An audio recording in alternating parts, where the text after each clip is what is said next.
नमस्कार दोस्तों, कैसे हो आप। मैं दीपक कुमार वैसे हमारे YouTube चैनल विज्ञान वाला गुरु में आपका हार्दिक स्वागत करता हूं। दोस्तों, आज हम कक्षा 12 के सॉलिड स्टेट जो लेसन है उस लेसन के कुछ न्यूमेरिकल जो है वो हल करेंगे। आप दोस्तों जानते हो कि सॉलिड स्टेट में अपना जो मुख्य जो बिंदु है वो है क्रिस्टल, और क्रिस्टल की जो इकाई है, जो क्रिस्टल है उस क्रिस्टल की जो इकाई होती है वो होती है मात्रक कोष्टिका। मात्रक कोष्टिका क्या होती है? एक बहुत बड़ा क्रिस्टल होता है, उस क्रिस्टल की ऐसी न्यूनतम छोटी से छोटी इकाई जो अपने आप को बार बार उसमें रिपीट करती हो, उसे हम कहते हैं मात्रिक कोष्टिका। आज हम इस मात्रिक कोष्टिका पर आधारित कुछ न्यूमेरिकल क्वेश्चन करेंगे और कुछ हमें रिक्तिका के ऊपर आधारित प्रश्न भी हल करेंगे। चलो, मात्रिक कोष्टिका के बारे में हम पहले कुछ परिचय प्राप्त करते हैं और फिर उस पर आधारित अंकित प्रश्न प्रारंभ करते हैं। अब देखिए, मात्रिक जो कोष्टिका होती है उसमें 8 कोने होते हैं। अब 8 कोने कैसे होते हैं? देखिए, मैं यहाँ पे आपको एक घन बनाकर बताता हूँ। यहाँ पे हम जो है वो घनीय मात्रिक कोष्टिका की बात कर रहे हैं, जो घनाकार जो कोष्टिका होती है उसकी बात कर रहे हैं। तो ये घन है, तो इस घन के आप देखेंगे कि 8 कोने होते हैं। देखिए, 1 2 3 4 5 6 7 और 8। तो घन के कोने कितने हो गए? 8 हो गए। और प्रत्येक जो कोना होता है उसका योगदान कितना होता है? किनारे के परमाणु का जो योगदान है वो 1/8 भाग होता है। ये 1/8 भाग हमें अंकित प्रश्न में काम में लेना है। अब देखिए, फलकों की संख्या। मात्रक जो कोष्टिका है उसमें फलक कितने होते हैं? फलक का मतलब सरफेस। जैसे ये कमरा है, अब इस कमरे में सरफेस कितनी है, कितने फलक है? अब देखिए, 1 2 3 4, एक 5 और एक 6। तो इस प्रकार से कुल जो है वो 6 फलक होते हैं। तो 1 2 3 4 5 और एक सामने का 6 फलक। तो कुल फलक होते हैं 6 और किनारों की संख्या होती है 12। किनारे कौन से? एजेज। तो किनारे कौन से? देखो, ये जो किनारा है ये किनारा है, यानी छत, और ये सामने की जो दीवार है और ये छत है। इन दोनों को मिलाने वाली जो है वो है किनारा, वो है एज। जैसे ये पेन है और इस पेन को आप एक दीवार मानिए, इसे एक दीवार मानिए, इन दोनों को जोड़ने वाला जो जॉइंट है वो होता है किनारा। तो किनारे कितने? देखिए, 1 2 3 और 4। 4 किनारे ऊपर है, 4 ही नीचे है। आंगन में आंगन और दीवार को जोड़ने वाले 1 2 3 और ये 4 ये होगी। आगे बात समझ में। इसी प्रकार से आप इधर देखो, इधर कितने हो गए? 2 ये हो गए। तो 4 ऊपर 4 नीचे 8, 2 यहाँ पे 10 और 1 ये रहा 11, 1 ये रहा 12। तो किनारे होते हैं 12 और काय विकिरण होते हैं 4। अब ये काय विकिरण क्या हुआ? Body diagonal. काय विकिरण का मतलब ये हो गया कि इस कमरे के इधर वाला जो कोना है और उधर वाला जो कोना है उन दोनों को मिलाने वाली रेखा, इस कोने और इस कोनों को मिलाने वाली रेखा, तो इसे हम क्या कहते हैं? काय विकिरण कहते हैं। तो एक कमरे में काय विकिरण कितने होते हैं? 4। अब आप कहोगे 4 कैसे हुए सर? 2 ही हुए। देखो, मैं बताता हूँ। इस कोने को उस कोने को मिलाने वाली 1, उस कोने को और इस नीचे वाले कोने को मिलाने वाली 2 हो गई 2। इसी प्रकार से इस कोने और उस नीचे वाले कोने को मिलाने वाली 1 कितनी होगी? 3। और उस कोने और इस आंगन के कोने को मिलाने वाली 4। तो इस प्रकार से काय विकिरण जो है वो कितने होते हैं? 4 होते हैं। इसी प्रकार से फलक विकिरण होते हैं टोटल 12। अब कैसे हुए? जैसे ये आपका एक क्रिस्टल है, यानी काय क्रिस्टल की जो कोष्टिका है, मात्रिक कोष्टिका है, तो ये इसका एक फलक है। अब इस फलक के विकिरण कितने हो गए? 1 ये हो गया और 1 ये हो गया। हो गए कितने विकिरण हो गए? 2 विकिरण हो गए।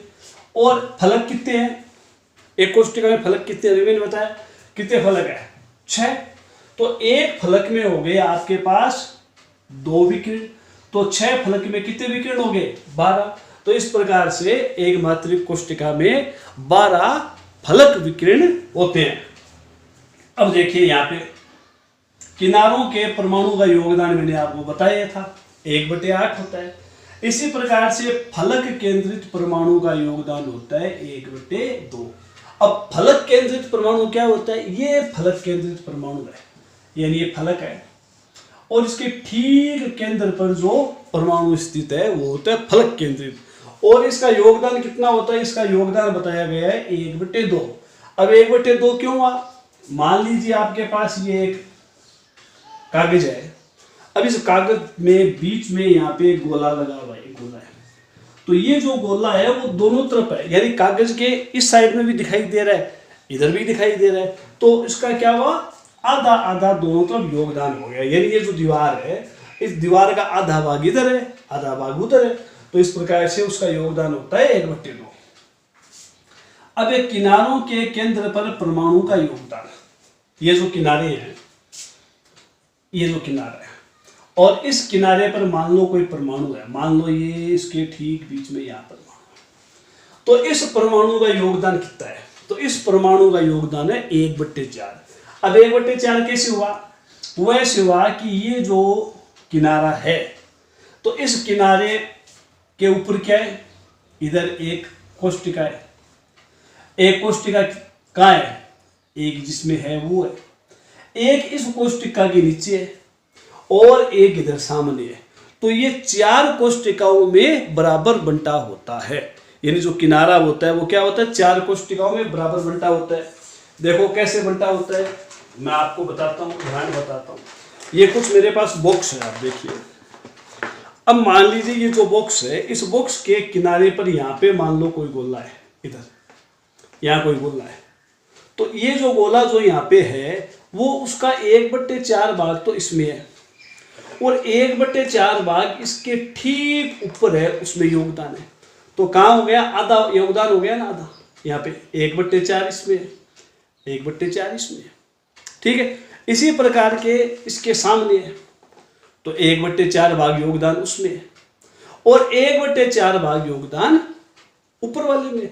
तो इस प्रकार से टोटल जो किनारे के मध्य में जो आपका परमाणु होता है उसका योगदान होता है 1/4। यानी इस प्रकार हम देख सकते हैं कि किनारों के केंद्र के परमाणु का जो योगदान है वो होता है 1/4। अब आप देखो यहाँ पे काय केंद्रित परमाणु का योगदान 1। काय केंद्रित का मतलब एक डिब्बा है आपके पास, एक घनाभ के आकार का डिब्बा है, चौक का डिब्बा है। उस चौक के डिब्बे में ठीक बीच में एक आपने गेंद रख दी, तो इस गेंद का बंटवारा करने वाला कोई नहीं है। ये जो गेंद है उस पूरे बॉक्स में अपना पूरा योगदान उस बॉक्स को दे रही है। तो इस प्रकार से ये जो काय केंद्रित जो परमाणु होता है, बॉडी सेंटर्ड जो परमाणु होता है, उसका पूरा एक योगदान होता है। अब है अपना मुख्य बिंदु रिक्तिका और उसके प्रकार। रिक्तिका क्या होती है और उसके कितने प्रकार होते हैं वो हम यहाँ पे समझेंगे। चलो देखिए, मैं आपको रिक्तिका बताता हूँ। रिक्तिका का मतलब ये हो गया कि आपके पास मान लीजिए 3 परमाणु है, एक ये, एक ये और एक ये, 3 परमाणु है। अब इन 3 परमाणुओं को पास पास रखने पर ये जो स्पेस है वो खाली रह गया, ये जगह जो है वो खाली रहेगी। समझ रहे हो ना? ये जगह खाली रहेगी। तो ये जो जगह खाली रहेगी इसे हम कहते हैं रिक्तिका। समझ में आ गई बात, रिक्तिका क्या होती है? अब रिक्तिका कितने प्रकार की होती है? रिक्तिका 2 प्रकार की होती है, एक चतुष्फलकीय होती है, एक अष्टफलकीय होती है। ये जो रिक्तिका है वो रिक्तिका है चतुष्फलकीय है। इस रिक्तिका को हम कहते हैं चतुष्फलकीय। अब उसके बाद में है अष्टफलकीय रिक्तिका। अब अष्टफलकीय रिक्तिका क्या होती है? ये 3 गोले रखे हुए हैं। अब 3 गोले इसके ऊपर ऑपोजिट रख देते हैं। ऑपोजिट कैसे? कि यहाँ पे तो हम रखते हैं एक गोला, चलो मैं रख के बताता हूँ आपको। ऑपोजिट जैसे ऊपर इधर एक रखा हुआ है तो यहाँ पे अपन एक रख देते हैं इधर, ये एक गोला, और एक गोला हमने इधर रख दिया और एक इधर रख दिया। ये जो रिक्तिका जो बन गई, ये जो रिक्तिका है, इस रिक्तिका को क्या कहते हैं? इसे हम कहते हैं अष्टफलकीय रिक्तिका। यानी कहने का मतलब है आपके पास 3 गोले तो ऐसे रखे हुए और 3 वाले ऑपोजिट रखे हुए, एक ऐसे रखा हुआ है और 3 ऐसे रखे हुए, तो ये जो बीच का जो भाग है उसे हम कहते हैं अष्टफलकीय रिक्तिका। तो कुल रिक्तिका कितनी होती है? कुल रिक्तिका होती है 3n। अब 3n का मतलब क्या हुआ? मान लीजिए किसी घनीय ठोस में, किसी घनाकार ठोस में, घनीय ठोस है, उसमें मान लीजिए आपके पास 10 परमाणु है। कितने परमाणु है? 10। अब आपसे यह पूछा जाए कि उस घनीय ठोस में रिक्तिका कितनी है। समझ में आ गई बात? परमाणु बता दी, अब आपसे रिक्तिका पूछिए, तो रिक्तिका हम बताएंगे कि उसमें चतुष्फलकीय जो रिक्तिका है वो होती है 2n। 2n का मतलब क्या हुआ? n का मतलब परमाणु, तो 2 × 10 परमाणु, तो ये हो गए टोटल 20 रिक्तिका। जो है वो कौन सी हो गई? 20 रिक्तिका आपकी चतुष्फलकीय जो रिक्तिका है वो हो गई 20। अब आपसे पूछे अष्टफलकीय रिक्तिका कितनी है, तो अष्टफलकीय रिक्तिका n होती है, मतलब जितने परमाणु है उतनी रिक्तिका होती है अष्टफलकीय रिक्तिका। तो टोटल रिक्तिका कितनी हो गई? 30। तो कुल रिक्तिका कितनी होती है? कुल रिक्तिका होती है 3n। तो 3n का मतलब क्या हुआ? 3 × परमाणुओं की संख्या बराबर कुल रिक्तिका। अब कुल रिक्तिका में चतुष्फलकीय रिक्तिका कितनी है? 20। अष्टफलकीय रिक्तिका कितनी है? 10। कुल रिक्तिका हो गई 30। इस प्रकार से हमें किसी भी क्रिस्टल में अगर हमें परमाणुओं की संख्या दी हुई है तो हमें रिक्तिका का मान जो है वो ज्ञात कर सकते हैं। अब देखिए मैं कुछ आपको आंकिक प्रश्नों के द्वारा इस लेसन को और आगे लेके चलता हूं।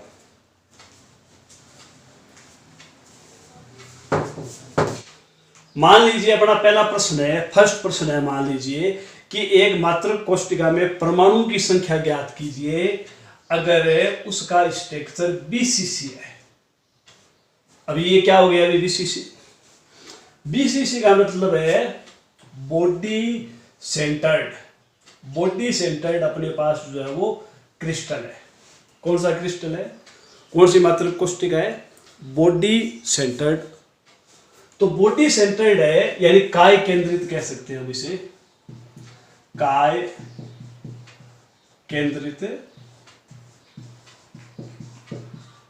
मात्रिक कोष्टिका है। अब इसे काय केंद्रित मात्रिक कोष्टिका में अपने को परमाणु की संख्या बतानी है। तो काय केंद्रित किसे कहते हैं? जैसा कि मैंने बताया था, काय केंद्रित का मतलब ये हो गया कि ऐसी मात्रिक कोष्टिका जिसके किनारों पर परमाणु हो। ये किनारों पर है, ये रहा, ये किनारों पर परमाणु। कितने परमाणु हो गए? 8 परमाणु हो गए किनारों पर। ठीक है, 8 देख रहे हो ना? चलो गिनती कर देता हूं, 1 2 3 4 5 6 7 और 8। और किनारों पर जो है उसका योगदान होता है 1/8 प्लस कौन सी है? काय केंद्रित। अभी मैंने बताया था डिब्बे के अंदर एक बॉल रखी हुई है, पूरी बॉल का योगदान उस डिब्बे में है, तो ये हो गया एक बीच में परमाणु, तो +1। तो क्या आ गया? 1 + 1 = 2। तो कुल परमाणु कितने हो गए? 2। ये नीट में कंपटीशन एग्जाम में पूछा जाता है, डायरेक्ट क्वेश्चन है, याद रखिए। कितना होता है? 2 परमाणु होते हैं काय केंद्रित कोष्टिका में। अब आपसे पूछे FCC में बताइए। FCC फलक केंद्रित। तो फलक केंद्रित कौन सा होता है? फलक केंद्रित का मतलब ये हो गया कि उसमें किनारों पर तो है ही, किनारों के साथ में फलक के केंद्र पे ये रहा, ये रहा, ये रहा, ये रहा। तो कितने होते हैं फलक? 6। तो 6 यहाँ पे 1 2 3 4 5 और ये सामने का 6। तो यहाँ पे देखिए, इसी में करके बताता हूँ। FCC एक तो हो गया ये किनारों का, प्लस 1/2। फलक कितने होते हैं? 6। कितना आ गया टोटल? 1 + 3 = 4। तो FCC में कुल परमाणु की संख्या कितनी हो गई? 4। अब आपसे पूछे सरल घनीय में बताओ। सरल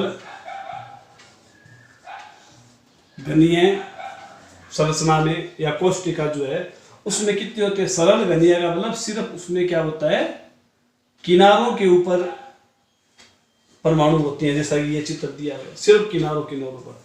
तो इसका योगदान कितना हो गया? 1/8 × 8 बराबर 1। तो सरल घनीय में कितने परमाणु हो गए? 8 परमाणु उसमें होते हैं। बाहर कुत्ते दौड़ रहे हैं। चलो आगे देखते हैं। अब आगे एक प्रश्न मैं यहाँ पे लिखता हूं, पहले बोल देता हूं, आप भी लिख लीजिए और उसके बाद में हम इसे हल करते हैं। देखो प्रश्न है, ए और बी मिलकर एक घनीय ठोस का निर्माण करते हैं। मैं बोलता हूं, अब लिखिए, ए और बी से मिलकर एक घनीय ठोस का निर्माण होता है। ए कोनों पर है, बी फलक केंद्रित है, तो उसका अणुसूत्र ज्ञात कीजिए। क्या कह रहे हैं? एक घनाकार क्रिस्टल है, मात्रिक कोष्टिका है, उस मात्रिक कोष्टिका के किनारों के ऊपर ए परमाणु है और जो बी जो परमाणु है वो क्रिस्टल के कहां पे है? फलक केंद्रित है। ये फलक केंद्रित बी है। तो अपने को इसका सूत्र बताना है। तो सूत्र जब भी बताना हो तो आप इसको ऐसे लिख लीजिए, ए अनुपात बी। ए कितना है? कितना है किनारों पर? 8। 8 ए होती है, यानी 8 जगह होगा 1 2 3 4 5 6 7 और 8। योगदान 1/8। अनुपात बी फलक केंद्रित, तो फलकें कितनी होती है? 6। एक फलक का योगदान 1/2, ये कैंसिल हो गया 1, यही से कैंसिल हो गया 3, 1:3। फॉर्मूला क्या हुआ? फॉर्मूला हो गया A1 B3 या AB3। अब देखिए तीसरा क्वेश्चन देखिए, मैं बोल देता हूं। एक घनीय ठोस दो तत्व P व Q से मिलकर बना है। घन के कोनों पर P तथा अंतः केंद्रित का मतलब काय केंद्रित, तो यौगिक का सूत्र ज्ञात कीजिए। समझ में आ गई क्या बात? एक घनीय ठोस है। चलो ये डायग्राम तो यही है, इसी से अपन शुरू करते हैं। यहाँ पे मैं इसको थोड़ा सा रब कर देता हूँ। चलो यही है। अब देखिए अपना क्वेश्चन क्या है? अपना क्वेश्चन है एक घनीय ठोस है, उसमें P और Q दो प्रकार के परमाणु हैं। घन के कोनों पर P है, ये घन का जो कोना है यहाँ पे P है, और घन के कोनों पर तो P है और Q जो है वो कहाँ है? अंतः केंद्रित है। अंतः केंद्रित का मतलब क्या हुआ? यहाँ पे बीच में उसके स्थित है, काय केंद्रित कह सकते हो। तो ये कह रहा है यौगिक का सूत्र बताइए। तो यौगिक का सूत्र क्या हो जाएगा? P/Q, ये Q, तो P है 8, योगदान 1/8 डॉट 1, तो 1:1। तो फॉर्मूला हो गया P1 और Q1, ये फॉर्मूला हो गया। ये आपके एनसीईआरटी का एग्जांपल है, एनसीईआरटी में दिया हुआ है। उसके बाद में आगे पूछा है कि P व Q का उपसह संयोजन बताइए। उपसह संयोजन का मतलब ये हो गया कि ये जो आपका Q है ये कितने P से गिरा हुआ है? 8 P से गिरा हुआ है। ये देखिए गिनती करते हैं, 1 2 3 4 5 6 7 व 8। तो Q का उपसह संयोजन कितना हो गया? 8। इसी प्रकार से इस P का भी उपसह संयोजन जो है वो 8 है होगा। अब देखिए एक नेक्स्ट और करते हैं अपन। एक एग्जांपल आपको मैं और बताता हूं। देखिए अपना एक एग्जांपल है कि ABC से बने घनीय ठोस में A कोनों पर है। इस बार A B C 3 प्रकार के परमाणु से एक घनीय ठोस बना हुआ है। तो A जो है वो कोनों पर है, तो कोनों पर इसका मतलब 1/8। बी जो बताया गया है वो है काय केंद्रित। काय केंद्रित होता है एक और उसका पूरा योगदान होता है। और सी जो है वो है फलक केंद्रित। तो फलक कितने हो गए? 6, 1/2, 1, 1 और 3। समझ में आ गई बात? अब फॉर्मूला क्या बनेगा इसका? अब बताओ। ए बी सी से बना हुआ है। ए जो है वो कोणीय पर है, बी जो है वो काय केंद्रित है और सी जो है वो क्या है? फलक केंद्रित है। तो फलक केंद्रित है तो इसका सूत्र क्या बनेगा? 6 फलक है और आधा आधा योगदान होता है तो इसका सूत्र बन जाएगा A1 B1 और C3 जो है इसका जो है वो अपना फॉर्मूला हो जाएगा। क्वेश्चन आप सुन लीजिए। प्रश्न है ए बी सी से बने घनीय ठोस में ए जो है वो कोनों के ऊपर है। समझ में आ गई बात? तो कोनों के ऊपर है। बी जो है वो कहाँ है? काय केंद्रित है। सी जो है फलक केंद्रित है और वह कहां पे है? किनारों के बीच में है। कहां पे है? किनारों के ठीक बीच में है। देखो डायग्राम से समझाता हूं क्या स्थिति देखो बनती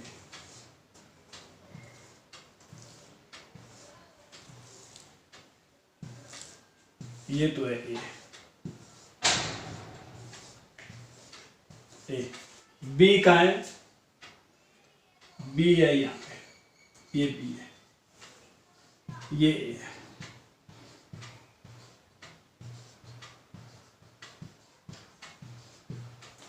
ठीक हो गया?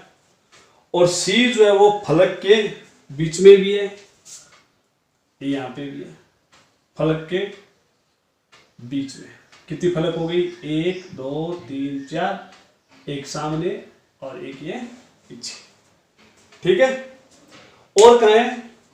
और किनारों के मध्य। और कहां है? किनारों के मध्य। ये पहला किनारा, दूसरा, तीसरा, चौथा, पांचवा, छठा, सातवां, आठवां, 9वां, 10वां, 11वां और 12वां। समझ में आ गया क्या? फिर बोल देता हूं। ए जो है वो कोनों पर, बी जो है वो काय केंद्रित ठीक बीच में, सी जो है वो 2 जगह पे है। कहां पे है? 2 जगह पे। चलो मैं इधर लिख देता हूं। एक तो आपका है फलक केंद्रित यानी 1/2 इंटू 6 फलक प्लस, और कहां पे है? किनारों के मध्य। तो किनारों का योगदान होता है 1/4। किनारे कितने होते हैं इसमें? कितने किनारे बताए थे? 12। ये 12 और ये आपका एक है ही, और ये कितना है? 1/8 इंटू 8। तो इसका योगदान 1, इसका योगदान 1, इसका क्या आ गया? 3 प्लस इसका भी कितना आ गया? 3। ये इससे कैंसिल हो गया 3, ये इससे कैंसिल हो गया 3। तो क्या आ गया? 1:1:6। तो इस स्थिति में क्या फॉर्मूला बन जाएगा कंपाउंड का? A1 B1 और C6। ये अपना जो फॉर्मूला बन जाएगा। एक प्रश्न है, X और Y से एक क्रिस्टल बना हुआ है। X कोनों पे है, Y एकांतर फलक पे है। तो क्रिस्टल का सूत्र बताइए। क्या बता रहा है? ये ऐसे बता रहा है कि एक क्रिस्टल है, ये मात्रिक कोष्टिका है। इस मात्रिक कोष्टिका में x तो है कोने पर, ये जो है वो x है, ये तो है आपका x, और y जो है वो कहां पे है? एकांतर फलक में। एकांतर फलक का मतलब यहां पे, फिर इसको छोड़ दिया, फिर यहां पे, फिर इसको छोड़ दिया। और राउंड शेप में अगर घूमोगे तो कहां पे है? इधर है, फिर सामने को छोड़ दिया, फिर इधर है, फिर पीछे वाले को छोड़ दिया, फिर इधर है। ऐसे गिनती करोगे तो भी तो कितना आएगा? एकांतर कितना होता है? 2 और किनारे वाले 8। तो लिखते हैं x रेशियो y। x कितना है? 1/8 इंटू 8 और y कितना है, y है कुल 2 और योगदान फलक का होता है 1/2, तो 1:1 x और y जो है उसका फॉर्मूला हो जाएगा। समझ में आई बात? यदि आपको मेरा वीडियो पसंद आ रहा है तो मेरे वीडियो को लाइक कीजिए, सब्सक्राइब कीजिए और ज़्यादा से ज़्यादा शेयर कीजिए। अब कुछ और क्वेश्चन देखते हैं। आज ये अपना प्रश्न देखिए प्रश्न है, एक x और y परमाणुओं से यौगिक बना हुआ है। y जो ऋणायन है वो CCP व्यवस्था में है और x जो है वो धनायन है, वो सभी अष्टफलकीय रिक्तियों में भरा हुआ है। तो अपने वो उसका सूत्र बताना है। इस प्रकार के अगर प्रश्न आ जाए तो सबसे पहले तरीका वही है, x और y लिख लीजिए। y किस में है, y CCP में है और x क्या है, अष्टफलकीय रिक्तियों में है।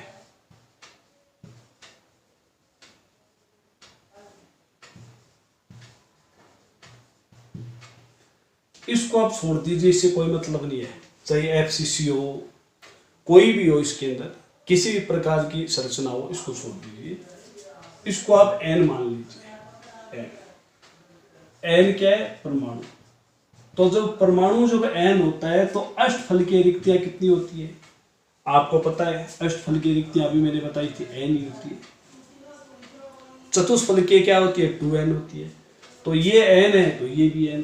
तो यौगिक का सूत्र क्या हो गया, x y जो है वो यौगिक का सूत्र हो गया। इस प्रकार से आप जो है वो ज्ञात